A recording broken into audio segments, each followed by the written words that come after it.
दोस्तों नमस्कार।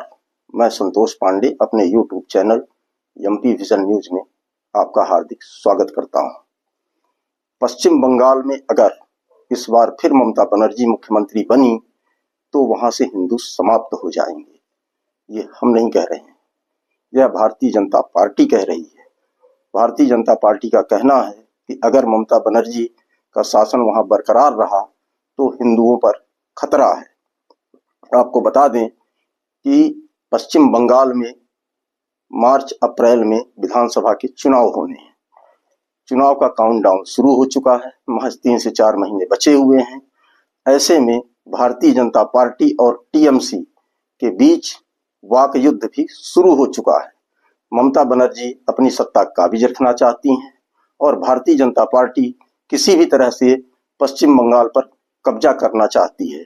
आपको यह भी पता है कि अभी पिछले साल 5 राज्यों में चुनाव हुए, जिसमें महाराष्ट्र, दिल्ली और हरियाणा में भाजपा ने कब्जा किया, जबकि जम्मू कश्मीर और झारखंड में भाजपा को शिकस्त का सामना करना पड़ा।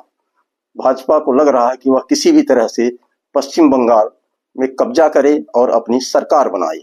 इसके लिए भाजपा एड़ी चोटी का जोर अभी से लगाना शुरू कर चुकी है। सियासी जानकारों का यह भी मानना है कि बांग्लादेश में जिस तरह से हिंदुओं का कत्ल हो रहा है, उसका असर पश्चिम बंगाल के विधानसभा चुनाव पर भी पड़ सकता है। पश्चिम बंगाल में बंगाली हिंदुओं ने सड़क पर उतरकर इसका विरोध भी किया है और उनका ये कहना है कि अगर यही हाल रहा तो आने वाले दिन में पश्चिम बंगाल भी बांग्लादेश बन जाएगा।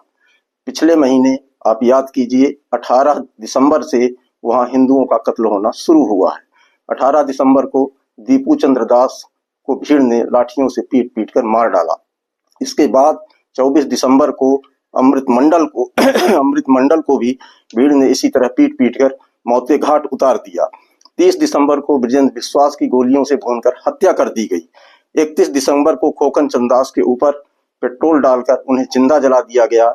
उन्हें गंभीर हालत में अस्पताल में दाखिल कराया गया, जहां उनकी 3 जनवरी को मौत हो जाती है। मौतों का सिलसिला, हत्याओं का सिलसिला यहीं समाप्त नहीं होता है।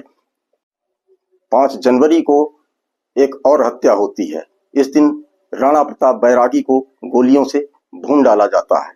इसी दिन शरद चक्रवर्ती की धारदार हथियार से हत्या कर दी जाती है। इस तरह से आधा दर्जन हत्याएं 20 से 25 दिन के अंदर हो जाती हैं। इसका असर पश्चिम बंगाल में देखने को मिलता है।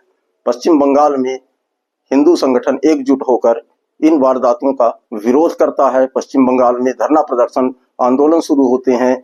कोलकाता में भी आंदोलन हुआ, प्रदर्शन हुए, लेकिन ममता बनर्जी की पुलिस ने यहाँ महिलाओं पर अत्याचार किया, बर्बरतापूर्वक लाठियां चलाई, उनके ऊपर हत्या का प्रयास का मामला, अवैध हथियार रखने का मामला, सरकारी काम में बाधा डालने का मामला, इस तरह से कई धाराओं में मुकदमे कायम कर दिए गए, उनकी गिरफ्तारियां हुई। हालांकि हिंदू जागरण मंच ने यह दावा किया है कि हमने प्रशासन से परमिशन लिया था। बावजूद इसके ममता बनर्जी की पुलिस ने बर्बरतापूर्व हरकतें की और वहां पर अन्यायपूर्ण तरीके से, नाजायज तरीके से मुकदमे पंजीबद्ध किए। महिलाओं के साथ, बच्चों के साथ, पुरुषों के साथ मारपीट की गई। इसके बाद टीएमसी और बीजेपी के नेताओं के बीच वाक युद्ध भी शुरू हो गया। टीएमसी ने भाजपा पर आरोप लगाया है कि वह पश्चिम बंगाल में नैरेटिव तैयार कर रही है कि यहाँ हिंदू खतरे में है, रोहिंग्या और घुसपैठियों को यहाँ अवैध पनाह दी जा रही है, ममता बनर्जी हिंदुओं के ऊपर अत्याचार करवा रही हैं, जबकि यह पूरी तरह से गलत है और भाजपा यह भ्रम फैलाकर चुनाव जीतने की नाकाम कोशिश करने में लगी हुई है। सरकार टीएमसी की बनेगी, जनता उनके साथ में है, जनता का समर्थन है, लेकिन भाजपा नेता भी पीछे नहीं है। उनका सीधा आरोप है कि ममता बनर्जी की अगर सरकार आती है तो हिंदू खतरे में है, हिंदुत्व खतरे में है।